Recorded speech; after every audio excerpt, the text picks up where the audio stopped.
दिवसांपासून शीना बोरा हत्या प्रकरणाचा डोळ्यात तेल घालून केलेला तपास मुंबईचे पोलीस आयुक्त राकेश मारिया यांच्या अंगाशी आला। राकेश मारिया यांना पोलीस आयुक्त पदावरून हटवण्यात आलं असून त्यांच्या जागी जावेद अहमद यांची मुंबईच्या पोलीस आयुक्तपदी नियुक्ती करण्यात आली आहे। अहमद जावेद यांनी पदभार स्वीकारलाय। राकेश मारियांचा कार्यकाळ येत्या 30 सप्टेंबरला संपणार होता, पण त्याआधीच त्यांना पोलीस आयुक्त पदावरून हटवण्यात आलंय।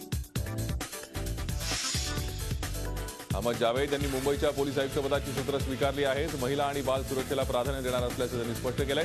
शीना बोरा मर्डर केस प्रकरणातील तपास अधिकाऱ्यांच्या बदल्या केल्या नाहीत असंही त्यांनी स्पष्ट केलंय। अहमद जावेद हे 1979 बॅचचे आयपीएस अधिकारी आहेत। यापूर्वी त्यांनी 2010 मध्ये नवी मुंबईचे पोलीस आयुक्त तर त्यानंतर 25 फेब्रुवारी 2014 पासून होमगार्डचे महासंचालक म्हणून कार्यभार सांभाळला होता। परदेशात नोकरीचं आमिष दाखवून तरुणाचं अपहरण केल्याचा धक्कादायक प्रकार नाशिकमध्ये उघडकीस आलाय। नाशिकमधल्या कपडा बाजार परिसरात राहणाऱ्या गौरव संधानशिव या तरुणाचं धर्मांतर करून अपहरण करण्यात आल्याचा आरोप त्याच्या कुटुंबियांनी केला। सरकारवाडा पोलिसांनी सिराज शेख या आरोपीविरोधात अपहरणाचा गुन्हा नोंदवलाय। गौरव हा मुंबईत बड्या कंपनीत नोकरीला होता।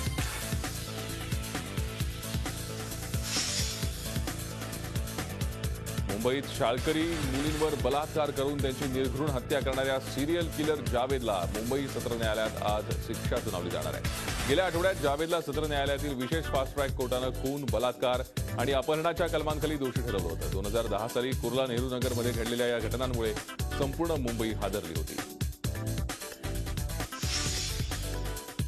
कोट्यवधी रुपयांच्या घोटाळ्यातील पेण अर्बन बँकेच्या छोट्या ठेवीदारांना त्यांचे पैसे परत करण्याची प्रक्रिया आजपासून सुरू होतीये। बँकेनं वसूल केलेल्या 54 कोटी रुपयातून 10,000 रुपयांपर्यंतच्या ठेवीदारांना पैसे परत करावेत असे आदेश न्यायालयाने दिले। त्यानुसार आजपासून या ठेवी परत करण्याचा निर्णय प्रशासक मंडळाने घेतलाय। पालघर जिल्हाधिकारी कार्यालयावर ओबीसी हक्क परिषदेकडून भव्य धडक मोर्चा काढण्यात आला होता। या मोर्चात जवळपास 5,000हून अधिक लोकांनी सहभाग घेतला। यामध्ये विद्यार्थ्यांसह महिलांचा सहभाग मोठ्या प्रमाणावर होता। नवनिर्मित पालघर जिल्ह्यातील भरती प्रक्रियेच्या ओबीसींना त्यांच्या हक्काचं आरक्षण मिळावं या मागणीसाठी ओबीसी हक्क परिषदेनं या मोर्चाचं आयोजन केलं होतं। औरंगाबाद नगर रोडवर तवेरा आणि स्विफ्टमध्ये भीषण अपघात घडला आहे। झालेल्या अपघातात 7 जण ठार झालेत। यात गंगापूर पोलीस स्टेशनचे पोलीस अशोक थोरात, भगवान दुधे, मेहबूब सय्यद आणि तवेरा गाडीतील दौलताबाद इथले फळांचे व्यापारी शेख मोहसिन शेख मुसा, शेख माजिद शेख रहमान यांचा समावेश आहे। मुंबईच्या माहीममध्ये आज पहाटे एक भीषण अपघात झाला। सिद्धिविनायकाच्या दर्शनाला निघालेल्या एका महिलेचा यात दुर्दैवी मृत्यू झालाय, तर 4 जण जखमी झाले। चंद्रपूर शहरात व्यापाऱ्यांना लुटण्याच्या घटनांमध्ये वाढ झाली आहे। सोमवारी रात्री एका व्यापाऱ्याला 5 लाखांना लुटण्यात आलंय। मुस्तफा मार्केटिंगचे मालक शब्बीर आणि मुर्तजा दुकानातील रक्कम घेऊन घराकडे निघाले होते। त्यावेळी चोरट्यांनी त्यांच्या डोळ्यात तिखट आणि चिली सॉस टाकून हातातील 5 लाख रुपयाची रक्कम लुटली। पोलिसांनी रात्रभर शहरात नाकाबंदी राबवली, मात्र अजूनही आरोपी पकडण्यात पोलिसांना यश आलेलं नाही। सध्या मंदीच्या वातावरणात सोन्याचे भाव वाढण्याची शक्यता आहे। गडगडलेल्या शेअर बाजाराबरोबरच सध्या सोने बाजारही उतरलाय। मात्र येत्या काही दिवसात सोने बाजारात पुन्हा झळाळी येऊ शकते। गुजरातमध्ये सोन्याची वाढती मागणी तसंच भारतात सप्टेंबर अखेरीला येणाऱ्या दिवाळी, दसरा अशा सणासुदीच्या दिवसांच्या पार्श्वभूमीवर सोनं 28,000 रुपये तोळ्यापर्यंत पोहोचण्याची शक्यता आहे। ठाणे जिल्ह्यातली महत्त्वाची बाजार समिती म्हणून प्रसिद्ध शहापूर तालुका कृषी उत्पन्न बाजार समितीच्या इमारतीला आज महसूल विभागानं सील ठोकलं। बाजार समिती संचालक मंडळाच्या कार्यालयासह मुख्य इमारतीतील 24 गाळ्यांना महसूल विभागाकडून सील ठोकण्यात आलाय। बाजार समितीची 60 लाखांची रक्कम थकीत राहिल्यानं ही कारवाई करण्यात आली आहे। राजधानी दिल्लीत काँग्रेसच्या कार्यकारिणीची बैठक झाली। या बैठकीत काँग्रेसच्या अध्यक्ष सोनिया गांधी यांचा अध्यक्षपदाचा कार्यकाळ 1 वर्षानं वाढवून देण्याला मंजुरी मिळाली। पक्षाचे उपाध्यक्ष राहुल गांधी आणि इतर ज्येष्ठ नेते बैठकीला उपस्थित होते। या बैठकीत सोनिया गांधी यांनी मोदी सरकारवर टीका केली। पंतप्रधानांच्या अध्यक्षतेखाली आज देशातले 27 बडे उद्योगपती आणि सरकारचे महत्त्वाचे मंत्री आणि अधिकारी यांची बैठक झाली। या बैठकीला रिझर्व्ह बँकेचे गव्हर्नर रघुराम राजन, अर्थसचिव शशिकांत दास, नीती आयोगाचे उपाध्यक्ष अरविंद सुब्रमण्यम उपस्थित होते। चीनमध्ये आलेल्या मंदीच्या पार्श्वभूमीवर भारताचं जागतिक अर्थव्यवस्थेतलं स्थान कसं मजबूत करता येईल याविषयी या बैठकीत चर्चा झाली।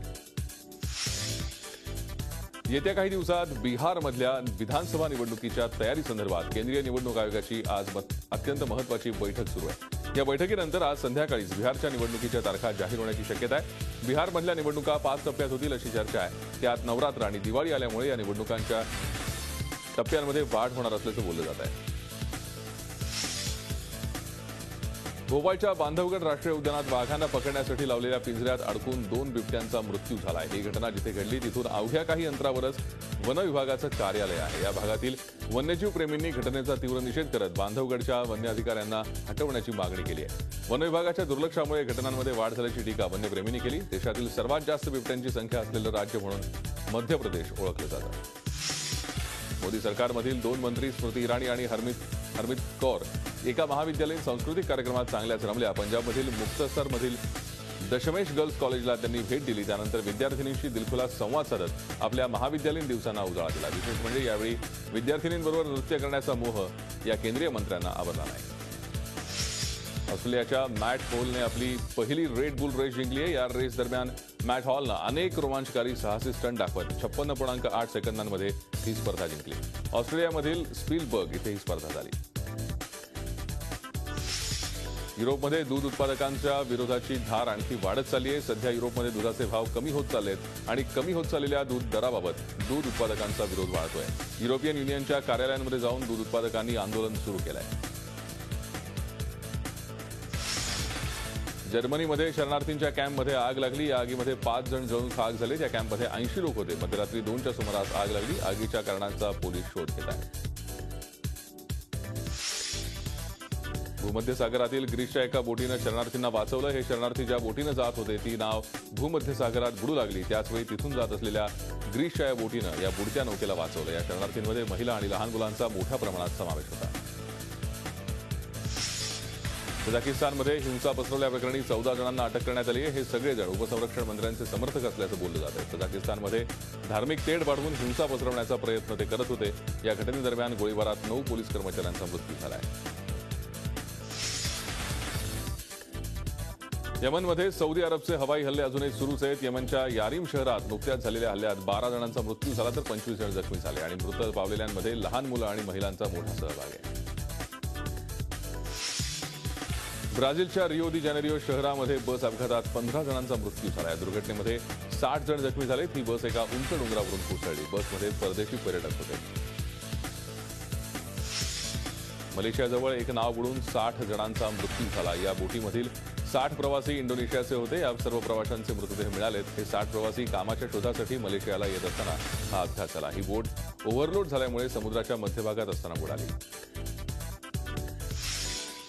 बँकॉकमध्ये झालेल्या बॉम्बस्फोटाप्रकरणी 2 भारतीयांना अटक करण्यात आली। हे 2 भारतीय बॉम्बस्फोट होण्यापूर्वी सीसीटीव्हीमध्ये दिसले होते। या दोघांच्याही हालचाली संशयास्पद असल्यानं त्यांना अटक करण्यात आली आहे।